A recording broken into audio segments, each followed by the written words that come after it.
insecurity. They can't pull it off. I think they just kind of used her. Like, while she's here, we gonna work her.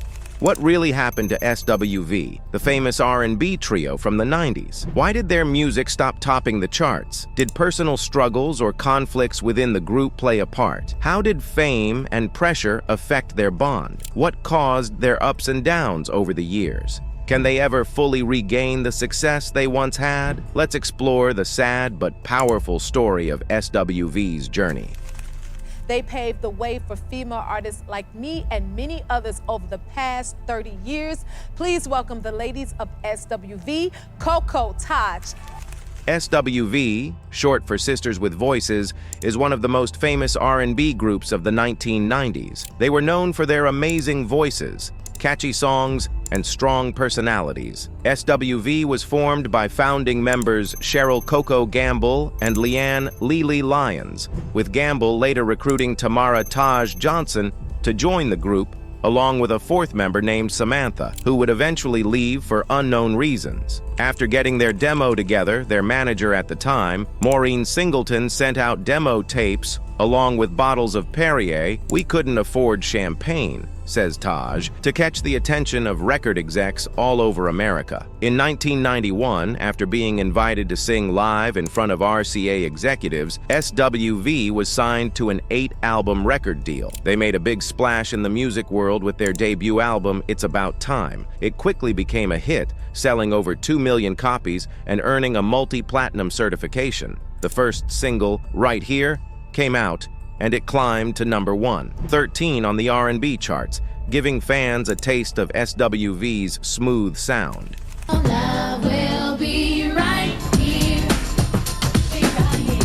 Next came I'm So Into You, a song that showed how much people loved SWV.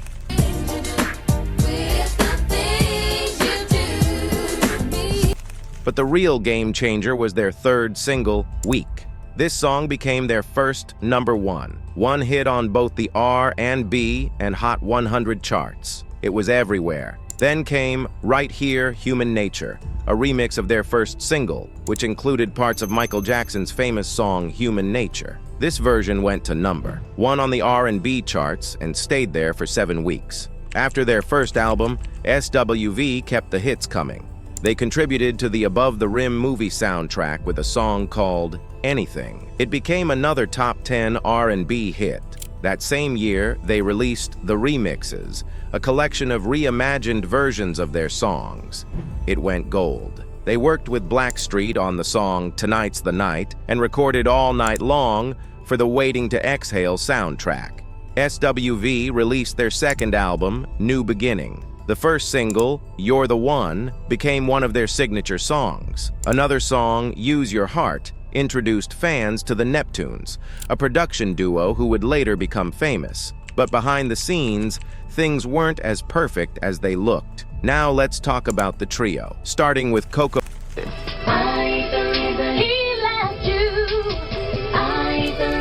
Coco, the lead singer with the incredible voice, had her own battles. In 2017, she revealed she was diagnosed with bipolar disorder, a mental health condition that caused her mood to swing from very happy to very depressed. She kept this struggle a secret for a long time. Coco later admitted that she even thought about hurting someone, which made her realize she needed help. Thankfully, she sought treatment and turned her life around. Coco also had a hard time choosing between her love for gospel music and her commitment to SWV. This caused more conflicts and made her journey even more difficult. Many fans believed she was the main reason for their success. But even with their talent and fame, trouble was brewing. Rumors started about fights, money problems, and even greed. Some said Coco wanted more money and control, which caused tension in the group. Eventually, all this tension led to a hiatus. SWV took a break, and fans were heartbroken.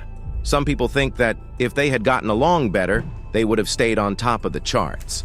Oh yeah, it was that bad. If I couldn't have what I had before, if I couldn't have SWV, if I couldn't be who I was, who the world knew me as, I wanted to die. And then we have Lelee Lyons, who has always been full of surprises. Known for her fiery temper and strong personality, she became both loved and feared by fans and those around her. Her adventures, or should we say escapades, are the stuff of legend. If anyone caused the most trouble for SWV, it was Lelee. Lelee herself admits to being the group's troublemaker, though she playfully blames her bandmate Taj for following her lead. According to Lelee, Taj would never ask questions but always went along for the ride, no matter how wild it got. Their antics were often fun, but almost always got them into trouble. Lelee had a tough life growing up. She became a mom at 15, had 2 kids by 17, and had to drop out of school. Her family struggled a lot, moving from place to place. At one point, they even had to live in a tiny 1-bedroom apartment. To support her family, Lelee had to work 2 part-time jobs because she wasn't old enough for a full-time job. These hard times gave her the drive to succeed in music. One of the most talked about stories involved Lelee dating another artist while they were on tour. This wasn't just any relationship. It was full of passionate ups and dramatic downs. Things came to a head during one tour when Lelee discovered her boyfriend was being shady. He had the nerve to bring another woman, a groupie, to the scene. Lelee didn't lose her cool on the spot. Instead, she plotted her revenge quietly. She figured out which car they were using and soaked it inside with bottles of water. When her boyfriend and the groupie got into the car, they were drenched. The drama didn't stop there. Lelee let her anger fly, shouting and making sure everyone knew how she felt. This incident made headlines and added to SWV's wild reputation. Lelee had a strong vision for SWV and didn't hold back when she felt something wasn't right. She stood her ground, even if it meant ruffling feathers. Her boldness helped make SWV a legendary group, but it also made her unforgettable. She once famously said SWV could kiss her mother's A, showing just how bold she could be. Her strong personality was both a blessing and a problem. Many times, her group mates, Coco and Taj, had to clean up the messes caused by her outbursts. To do a solo project, I would need some special producers, just people, like you said, who would be able to cater to my voice. But everyone was so used to hearing Coco, they're looking for Coco every time. Taj, the third member, faced heartbreak in her personal life. Her first love cheated on her, leaving her devastated. She felt like her world was falling apart and didn't think she could move on. But Taj proved her strength, surviving the pain and staying in the group. Taj faced a tough battle when she got a serious case of pneumonia. This illness didn't just make her sick, it also damaged her vocal cords, which nearly ended her singing career. She worked hard to recover because she wanted to return to the group at full strength. The process wasn't easy. The stress of healing and the pressure to perform created more tension in her relationships with Coco and Lelee, the other group members. In an interview, Taj shared how hard it was. "I had pneumonia earlier," she said. "I was coughing so much that I lost almost 80% of my lung capacity on one side. I damaged my vocal cords. It's been a tough journey, but I'm trying to heal." Despite her determination, the group felt the strain. Coco and Lelee had to keep things going without her, which caused even more frustration.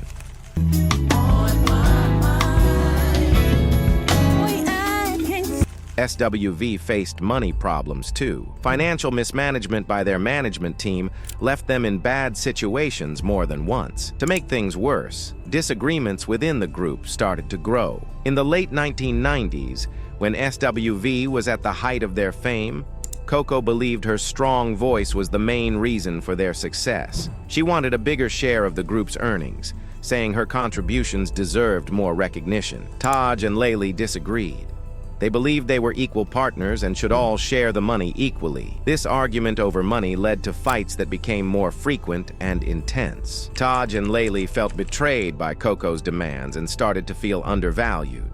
On the other hand, Coco felt she deserved more for the role she played. These tensions broke the bond that held SWV together. The group eventually took a break, and many fans wondered if greed and disagreements could have been avoided. Perhaps if the group had found a way to work through these struggles, they could have stayed on top of the music world longer. The tension in the group hit its highest point while they were working on their third album. Everyone was stressed, and there were constant disagreements between Coco, the group's management, and their producers. It got so bad that it affected everyone involved. In 1998, the group couldn't take it anymore. They decided to split up. Lelee had already left, so when Taj heard from management that Coco was leaving, she wasn't too surprised. Taj thought Coco wanted to start a solo career and didn't need the group anymore. The official reason for their breakup was said to be creative differences, but behind the scenes, money was a big issue. Coco's demand for more pay had caused a lot of arguments. Despite going their separate ways, the group reunited in 2005. Social media played a big role in this. Fans reached out on platforms like Twitter and Facebook, asking for them to come back. They decided to give it another shot, hoping to make both old and new fans happy. However, old habits die hard. Coco wanted to focus on her gospel music, while the others wanted to stick to SWV's R&B roots. This caused disagreements about their music direction. Taj also had health issues that made the group's busy tour schedule tough to handle. Even with all these challenges, the group managed to pull off successful tours and even helped mentor Destiny's Child. Coco also worked with a new girl group called TTYL. This added another layer of stress, as balancing two projects was hard for her. Sometimes it felt like Coco's focus was divided, which caused tension in SWV. On top of their internal struggles, SWV faced another challenge that really bothered them. They couldn't help but notice how groups like Backstreet Boys and NSYNC seemed to stick together and stay successful for longer. Even though those groups had their own problems, they appeared more stable. SWV felt that black music groups didn't get the same support or recognition, which made it harder for them to last in the industry. These frustrations added to the stress within SWV. They felt overlooked and undervalued, even though they had incredible talent and made a big impact on R&B music. It wasn't just about race, it was about how the industry worked and who it seemed to favor.